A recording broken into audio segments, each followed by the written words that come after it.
Thanksgiving was supposed to be a day of gratitude and family unity. But for Matthew, it became the day his world shattered. The house was alive with warmth and chatter. His wife, Kinley, was in the kitchen, carefully arranging the cranberry sauce on a serving plate. His brother, Liam, joked with the kids in the living room, their laughter blending seamlessly with the sounds of football commentary on the TV. Matthew smiled faintly as he watched, but a gnawing sense of unease crept into his chest. He shook it off, chalking it up to holiday stress. Needing a moment of peace, Matthew slipped away from the chaos. He wandered toward the den, intending to pour himself a drink and sit by the fireplace. As he passed the dining room, he heard voices. He paused. It was his mother and father, their tones low but urgent. The words made him stop in his tracks. "Liam, don't even try to tell your brother about you and her wife's affair," his mother whispered sharply. Matthew froze, his hand hovering over the edge of the wall. "Do you want him to move back in with us, struggling with a divorce?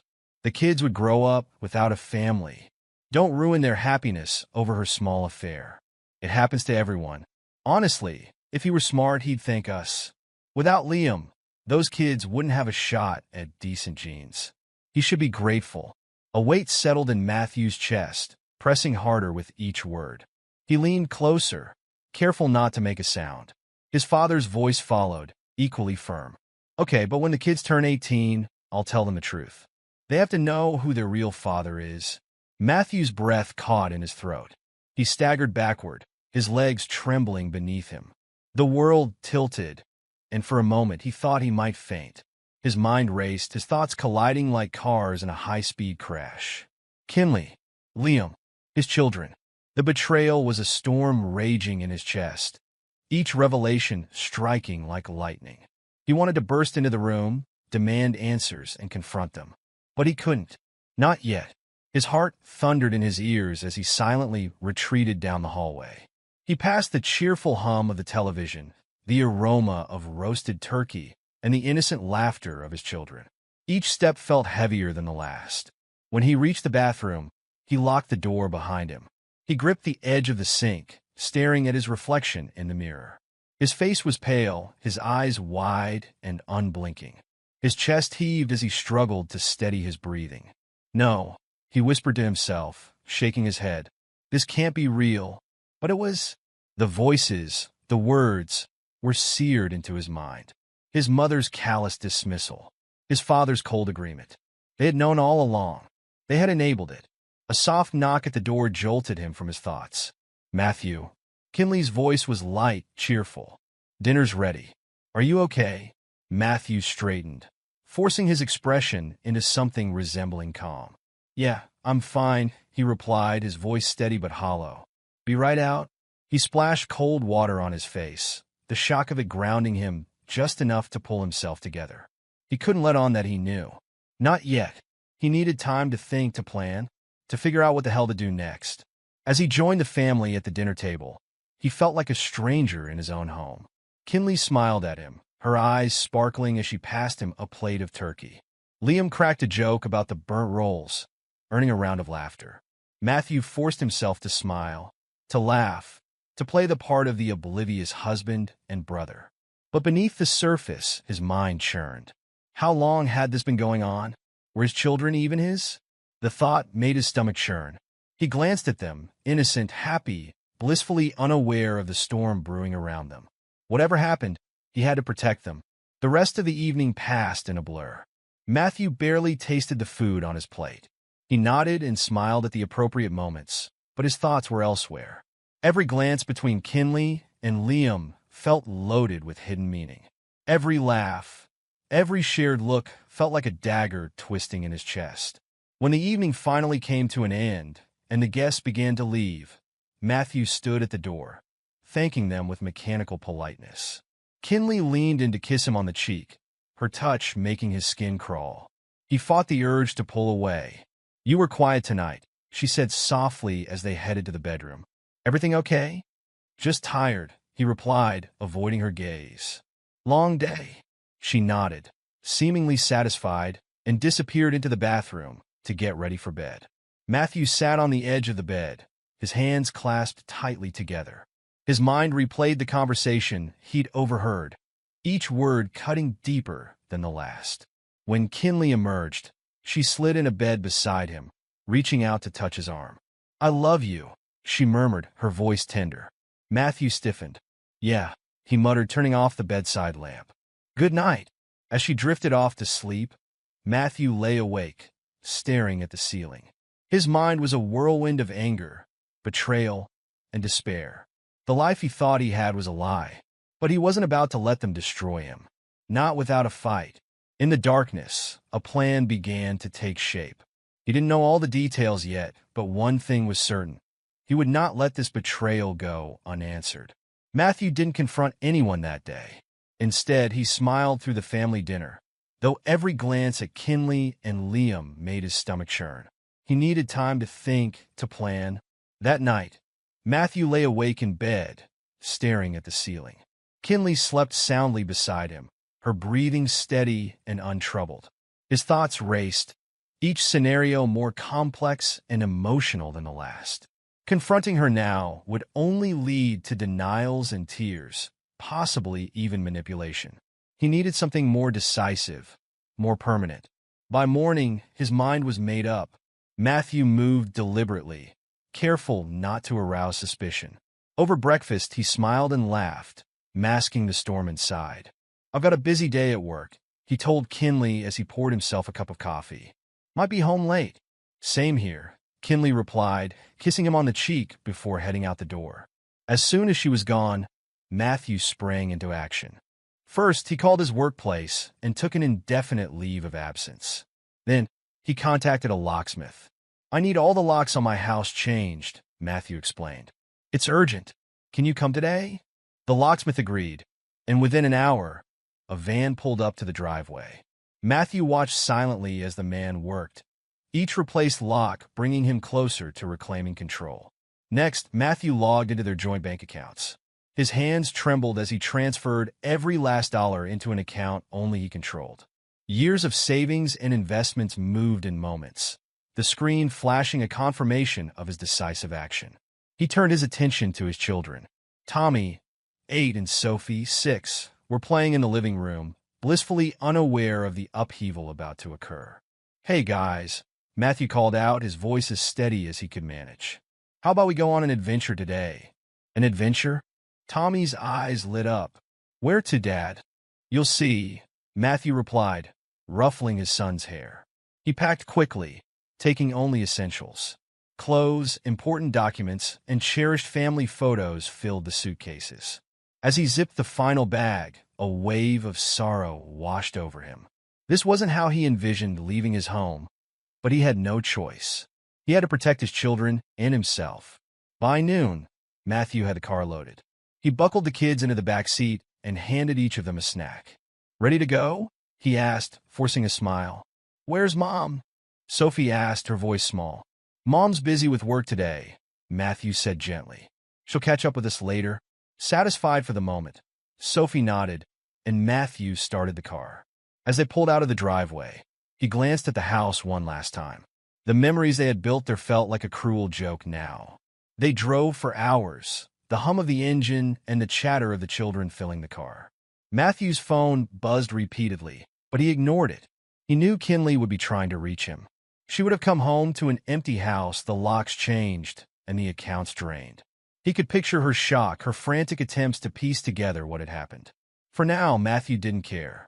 They reached a small town late in the afternoon.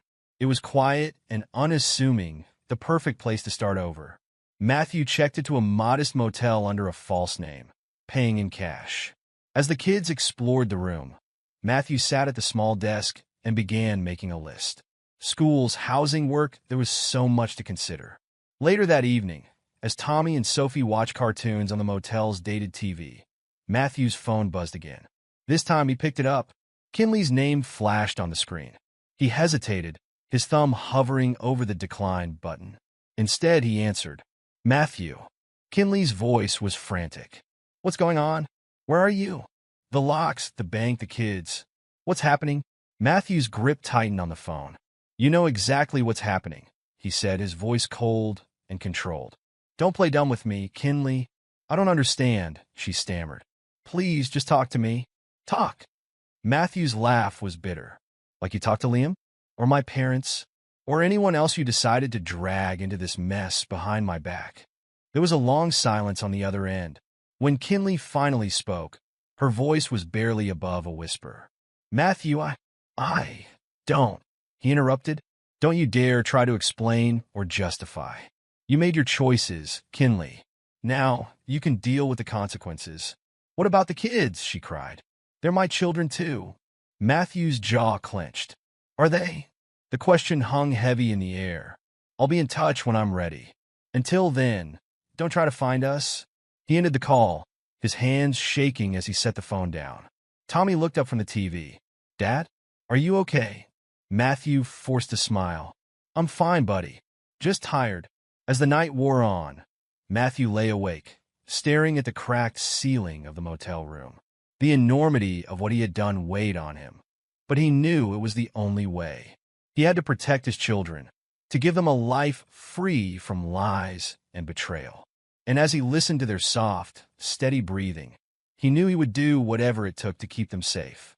Matthew relocated to a small town hours away, choosing a quiet community surrounded by rolling hills and dense forests. The town's anonymity was comforting, a shield against prying eyes and painful memories. With the little money he had left, Matthew rented a modest two-bedroom house near a good school. It wasn't much, but it was enough to start anew. His first priority was the kids. On their first morning in the new house, Matthew woke early to make breakfast. Pancakes or eggs? He called out as Tommy and Sophie stumbled sleepily into the kitchen. Pancakes, they said in unison, their excitement bringing a rare smile to Matthew's face. As they ate, Matthew spoke carefully. This is our new home now. Things might be different, but we're going to make it work. You guys are my number one priority. Okay, Dad, Sophie said, her voice small but trusting. Tommy nodded solemnly. After breakfast, they explored the town together. Matthew took them to the local park, where other kids played on swings and slides. He watched as Tommy and Sophie quickly joined in, their laughter echoing through the crisp autumn air. For the first time in weeks, Matthew felt a glimmer of hope. The next few months were a whirlwind of adjustment. Matthew enrolled the kids in school, attended parent-teacher meetings, and made a point of being present for every soccer game and school recital. He found work as a mechanic at a local garage, a job that kept him busy but allowed him to be home in the evenings. Slowly, life began to settle into a rhythm. Meanwhile, back in their old town, the fallout from Matthew's departure was explosive. Kinley returned home to find the locks changed, the bank accounts emptied, and no trace of her husband or children.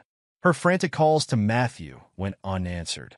She turned to her parents for help, only to be met with cold disapproval. What did you expect, Kinley? Her mother said, shaking her head. You brought this on yourself. Liam didn't fare much better. Word of the affair spread quickly, and he became a pariah in the community. Friends and colleagues distanced themselves, and family gatherings turned icy. The once charismatic younger brother found himself isolated and humiliated. Back in the small town, Matthew threw himself into fatherhood. Every decision he made was for Tommy and Sophie. He taught Tommy how to ride a bike and helped Sophie with her science projects. When Sophie asked why they didn't talk to Mom anymore, Matthew answered carefully. Sometimes grown-ups make mistakes, he said. But I promise you, everything I'm doing is to keep you safe and happy. Sophie seemed to accept the answer, though Matthew could see the questions lingering in her eyes. He resolved to tell them the full truth someday, when they were old enough to understand. Years passed, and Matthew's efforts paid off. Tommy excelled in soccer, earning a spot on the regional team. Sophie discovered a love for painting, her colorful creations filling their home. Matthew found joy in their achievements, pride swelling in his chest as he watched them grow into confident, happy kids. One evening, Matthew sat on the porch, watching the sunset while the kids played in the yard. His phone buzzed on the table beside him. Picking it up, he saw an unfamiliar number. He hesitated, his thumb hovering over the screen. Finally, he answered. Hello. Matthew, it's Dad. The voice on the other end was hesitant, almost apologetic. Matthew's grip tightened on the phone. What do you want? I need to talk to you. It's about Kinley and Liam. The mention of their names made Matthew's stomach turn. I've got nothing to say to them, he replied sharply. And I don't want to hear it. Please, son, his father pressed. It's important. Just hear me out. Matthew sighed, running a hand through his hair. Fine. Talk. They've hit rock bottom, his father began. Kinley lost her job. Liam, well, he's barely getting by. They've been trying to find you, to apologize. Matthew laughed bitterly. Apologize? Now they want to apologize? After 5 years? I'm not saying you have to forgive them, his father said quickly. But maybe it's time to let go of the anger. Let go. Matthew's voice rose. Do you have any idea what they put me through? What they put my kids through? His father was silent for a moment. I know, son. I know. But holding on to this, it's not good for you. Matthew's jaw clenched. He glanced at Tommy and Sophie, laughing as they chased each other around the yard. I've moved on, he said firmly. I'm not going back. All right, his father said quietly. I just thought you should know. Matthew ended the call and set the phone down, his hands trembling. He took a deep breath, steadying himself. The past might have reached out to him, but he wouldn't let it pull him back. His life was here now, with his kids, in the home they had built together. And nothing, not Kinley, not Liam, not even his father, would take that away from him. Matthew was sitting at the kitchen table, helping Tommy with his math homework, when his phone buzzed. He glanced at the screen. An unfamiliar number. His gut told him to ignore it, but something compelled him to pick up. Hello. Matthew, it's Dad, the voice on the other end said. It was tentative, almost unsure of itself. Matthew's grip on the phone tightened. What do you want? There was a pause. Matthew, you need to come back. Liam and Kinley, they're not doing well. Kinley lost her job. Liam's business failed. They're struggling. Matthew's laugh was cold and bitter. And why exactly should I care? Because it's family, his father replied, the desperation in his voice unmistakable. And Kinley wants to apologize. She's been regretful. Matthew leaned back in his chair, exhaling sharply. Regretful? She destroyed our family. Liam betrayed me. You enabled it. Why would I ever want to see any of you again? The silence on the other end was heavy, loaded with things left unsaid. Finally, his father spoke again, his voice softer. I'm not asking you to forgive them, Matthew. I'm just asking you to listen. Matthew's eyes darted to Tommy, who was looking up at him with a puzzled expression. Everything okay, Dad? The boy asked. Matthew forced a smile. Yeah, buddy. Just a boring grown-up conversation. Keep working on that problem, all right? Okay, Tommy said, turning back to his workbook. Matthew walked into the next room, lowering his voice. Listen, Dad. You have no idea what it took for me to get where I am now. To rebuild my life. To give my kids a stable home. And you want me to come back? For what? To reopen old wounds? I understand how you feel, his father said. But people change. Kinley's not the same person she was back then. And Liam, well, he's been humbled. Matthew's jaw tightened. Humble? That's rich. You think losing some money or a job compares to what they did to me? To my kids? No, his father admitted. It doesn't. But they're family, Matthew. And family deserves a second chance. Matthew's laugh was sharp and humorless. Funny, I don't remember you preaching about second chances when I was the one who needed support. You were too busy covering for them. You're right, his father said quietly. I made mistakes. We all did. But I'm trying to make things right now. Matthew closed his eyes, pinching the bridge of his nose. You want me to drop everything, uproot my life again? For them? No, Dad. I'm not doing it. At least think about it, his father pleaded. That's all I'm asking. Matthew didn't respond. He ended the call and set the phone down on the counter, staring at it as if it might start speaking on its own. The sound of laughter from the next room brought him back to reality. He walked back into the kitchen, where Tommy and Sophie were now giggling over something on Tommy's workbook. Matthew watched them for a moment, his heart heavy. They were his everything. The thought of letting Kinley and Liam back into their lives felt like poison. Later that night, after the kids were asleep, Matthew sat on the couch, his thoughts swirling. He grabbed a beer from the fridge and stared at the label, his mind replaying his father's words. Regretful, humbled, family. He thought about the years he had spent clawing his way out of the pit they had thrown him into. The sleepless nights, the endless work, the moments of doubt when he questioned whether he was enough for his kids. And now, they wanted him to come back, to listen to apologies that were years too late. The phone buzzed again, breaking his thoughts. This time, it was a text from his father. Dad, please, Matthew. For closure.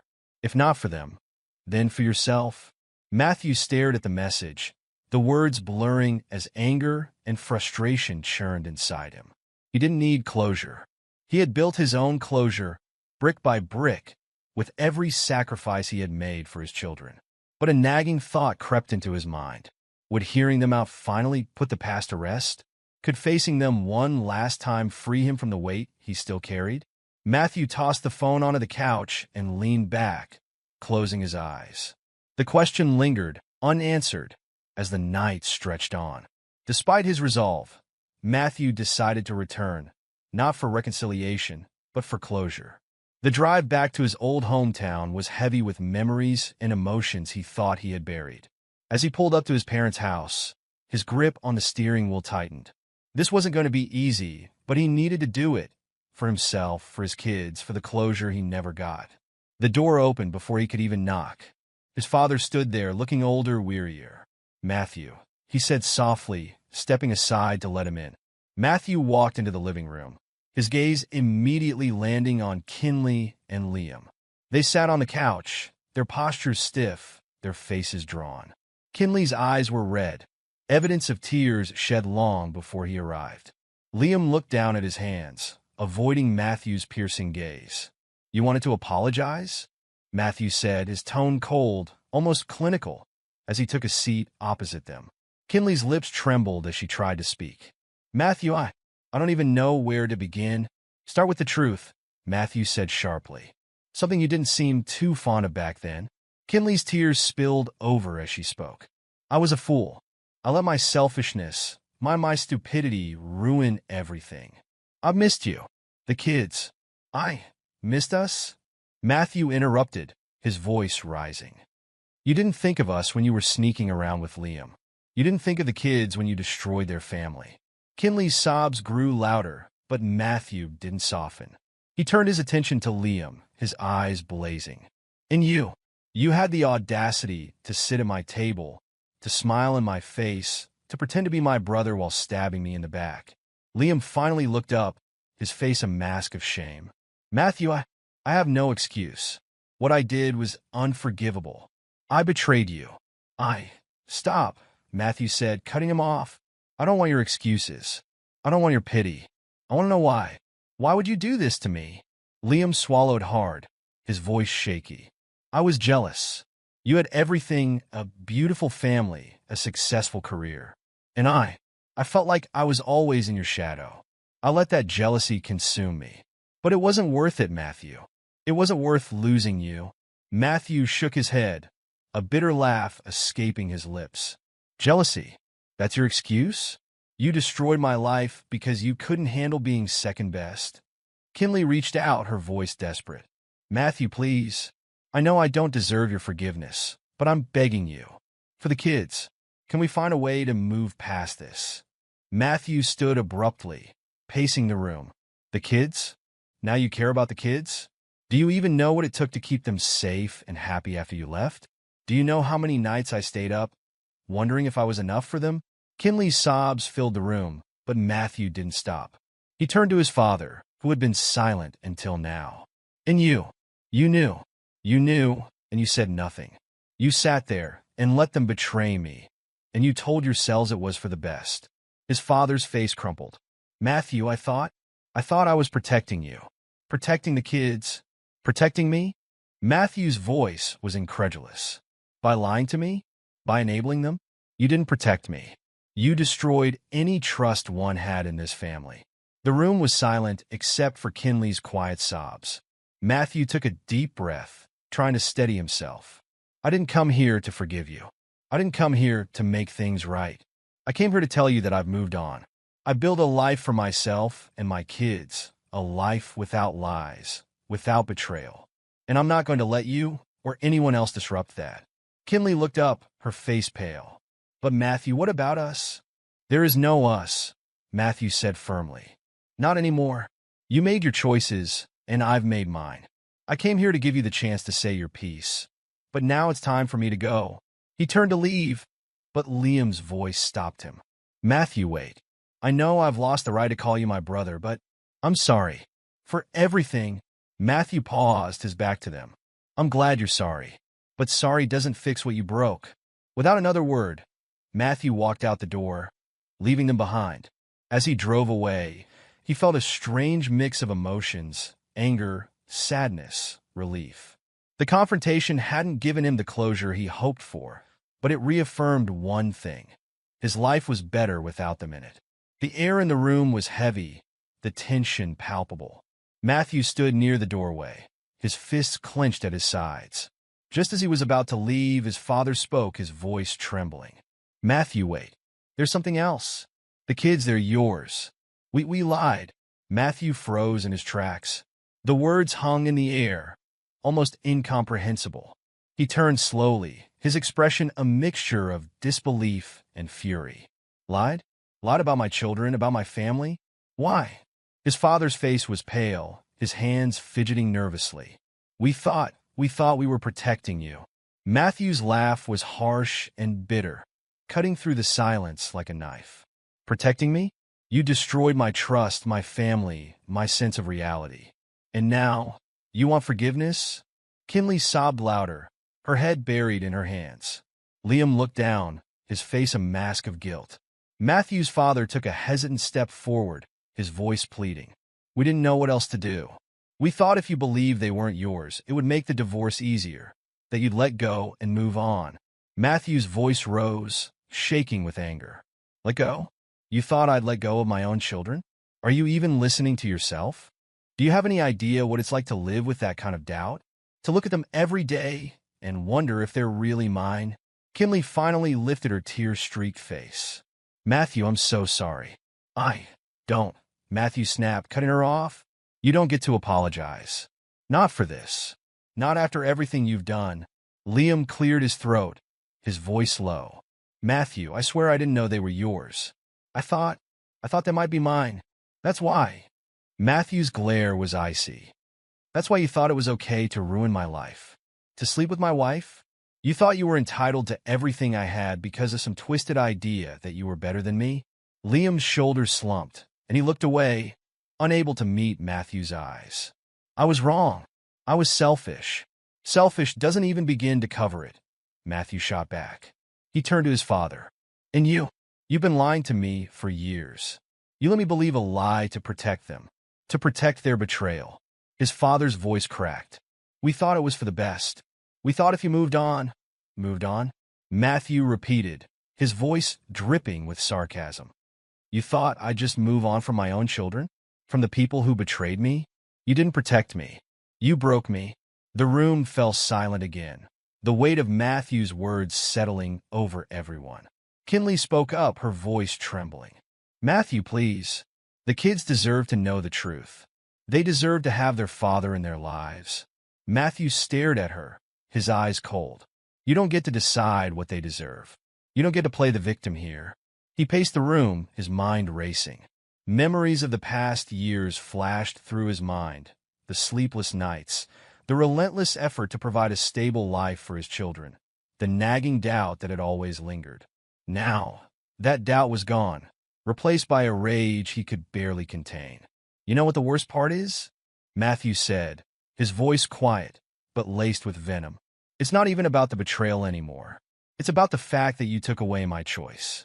You took away my right to know the truth, to make my own decisions. His father stepped forward again, his voice breaking. Matthew, we were wrong. I see that now. But please don't punish the kids for our mistakes. They need you. Matthew turned to his father, his jaw tight. Don't you dare bring them into this. I've been there for them every step of the way, despite everything. You don't get to act like you care about what they need now. Kinley's tears fell silently as she watched Matthew, her expression one of despair. Matthew, I know I've lost your trust, but please, don't take it out on them. Matthew took a deep breath, his fists clenching and unclenching as he tried to rein in his emotions. I'm not taking anything out on them. I've been the only constant in their lives. I've given them everything I have, and I'll keep doing that, no matter what. But as for the rest of you, he shook his head, his voice firm. You've lost the right to call yourselves my family. Family doesn't do this. Family doesn't lie, doesn't betray, doesn't manipulate. You've destroyed that bond, and there's no coming back from it. Matthew grabbed his jacket, heading for the door. His father called after him. Matthew, wait. Please, let's talk about this. Matthew paused at the doorway, his back to them. There's nothing left to talk about. I'll tell the kids the truth when they're ready. But as far as I'm concerned, this is the end. Without another word, he walked out, the door closing behind him with a finality that echoed through the house. As he got into his car, Matthew felt a mix of emotions, anger, betrayal, and an odd sense of relief. The truth had finally come out, and while it hadn't brought him peace, it had brought him clarity. Driving away, he resolved to focus on the only thing that mattered, his children. They were his priority, his reason for moving forward. The rest of it? The lies, the betrayal, the so-called apologies? They were in the rearview mirror, exactly where they belonged. Matthew left that night, the sound of the door shutting behind him echoing in his ears as he walked to his car. The drive back home was quiet, but his thoughts were loud and chaotic. He gripped the steering wheel tightly, each mile a reminder of the distance he was putting between himself and the family that had betrayed him. As the miles passed, the weight on his chest began to lift. By the time he pulled into his driveway, his resolve had solidified. He didn't need their apologies or their validation. He had his children and the life he had worked so hard to rebuild. That was all that mattered. The next morning, Matthew focused on routine. He made pancakes for breakfast, laughing as his daughter smeared syrup on her nose and his son proudly showed off his tower of bacon. These moments reminded him why he had fought so hard to protect them from the truth for as long as he had. They were his priority, his reason for moving forward. Meanwhile, back in his old hometown, Kinley and Liam's lives began to unravel. The community they once relied on had turned against them. The news of their betrayal spread like wildfire, and the whispers followed them wherever they went. Liam's business, already struggling, couldn't survive the hit to his reputation. Clients dropped him, and he was forced to close his doors. Kinley, having lost her job months earlier, found it nearly impossible to secure new employment. Every interview seemed to end with a polite smile and an awkward excuse. Their relationship, built on secrecy and betrayal, couldn't withstand the pressure. Arguments became a daily occurrence. "This is your fault," Kinley screamed one evening, her voice echoing through the small apartment they had downsized to. "My fault?" Liam shot back. "You're the one who couldn't keep your mouth shut. If you hadn't begged Matthew to come back, none of this would have blown up." Kinley's face turned red with anger. "Don't you dare blame me for this mess. You're the one who couldn't handle living in Matthew's shadow." Their shouting matches became so frequent that neighbors began complaining. The once close pair found themselves more alone than ever, their relationship crumbling under the weight of their choices. Back in his new town, Matthew's life took a different turn. He threw himself into his children's lives, attending every soccer game, science fair, and parent-teacher conference. His children thrived, their laughter filling the house as they grew more confident and happy. For Matthew, these moments were the antidote to the pain of the past. It wasn't long before Matthew met someone new. Her name was Amber, a kind and compassionate woman who worked as a teacher at his children's school. Their connection was immediate but unhurried. Amber respected Matthew's boundaries, understanding the scars left by his previous relationship. Their first date was simple, coffee at a small cafe near the park. "So," Amber said, stirring her latte, "your kids speak highly of you. Your daughter told me you make the best pancakes." Matthew chuckled. "I've had years to perfect the art. Pancakes are my Saturday morning specialty." Amber smiled. "It's obvious how much you love them. They're lucky to have you." Matthew hesitated for a moment before replying. "I'm the lucky one. They've given me a reason to keep going. Even when things were tough, As their relationship blossomed, Amber became a steady presence in Matthew's life. She brought a sense of calm and stability that he hadn't realized he needed. For the first time in years, Matthew allowed himself to envision a future that wasn't defined by the betrayal of his past. Kinley, on the other hand, reached out one final time. She called Matthew late one evening, her voice trembling. "Matthew, I just wanted to say I'm sorry. Truly sorry. For everything." Matthew listened in silence, his emotions a mix of anger, sadness, and pity. "Kinley," he finally said, "I've moved on. I've built a life for myself and the kids that doesn't include you or Liam. I hope you find a way to do the same." Kinley's sobs were audible through the phone, but Matthew felt no satisfaction, only closure. "Goodbye, Kinley," he said softly before ending the call. Years later, as Matthew stood at his daughter's high school graduation, pride swelling in his chest, he reflected on the journey that had brought him here. The pain, the betrayal, the struggle, it had all been worth it to see his children happy and thriving. Amber stood beside him, her hand in his, a symbol of the new life he had built. Looking back, Matthew realized that the aftermath of the betrayal had given him something he never expected: freedom. Freedom from lies, from toxic relationships, from the weight of the past. And in that freedom, he had found happiness. The hall was alive with music and laughter, the joy of celebration palpable as Matthew sat at his table, watching his daughter twirl across the dance floor in her wedding gown. Her smile lit up the room, and her new husband, a kind, respectful young man, looked at her as though she were the center of his universe. Matthew's chest swelled with pride and emotion. This was the culmination of years of struggle, sacrifice, and growth. Amber, now his wife of 3 years, leaned over and squeezed his hand. "She's radiant, isn't she?" she said, her eyes glistening with tears. Matthew nodded, unable to take his eyes off his daughter. "She is.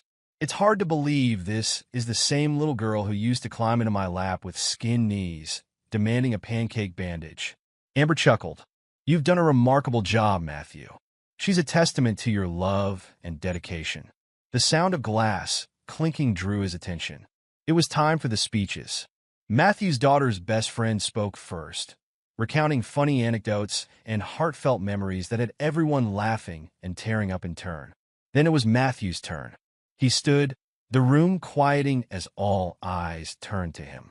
He raised his glass, his voice steady but filled with emotion. "Today, I'm not just a proud father. I'm a grateful man, grateful to see my daughter marry a man who cherishes her, and grateful for the journey that brought us here." He paused, looking directly at his daughter.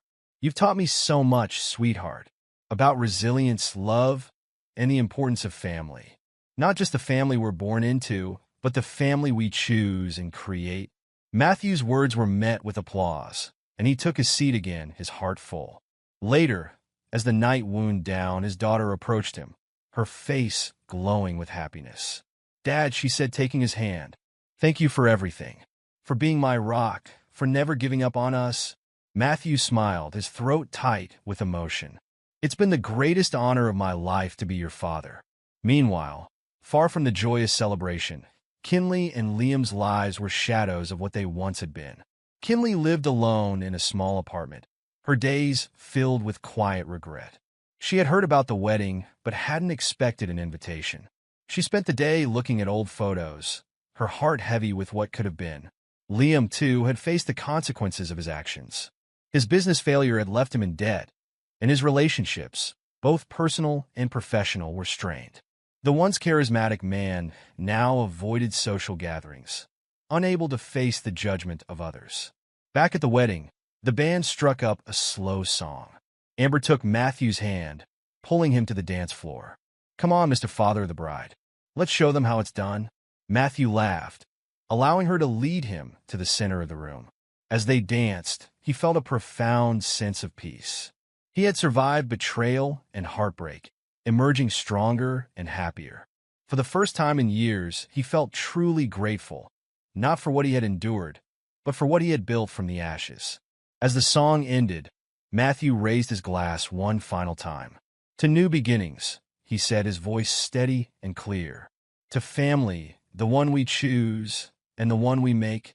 The room erupted in cheers and applause, the sound carrying with it the promise of a bright future. For Matthew, this was more than a toast. It was a declaration, a testament to the life he had reclaimed and the happiness he had found.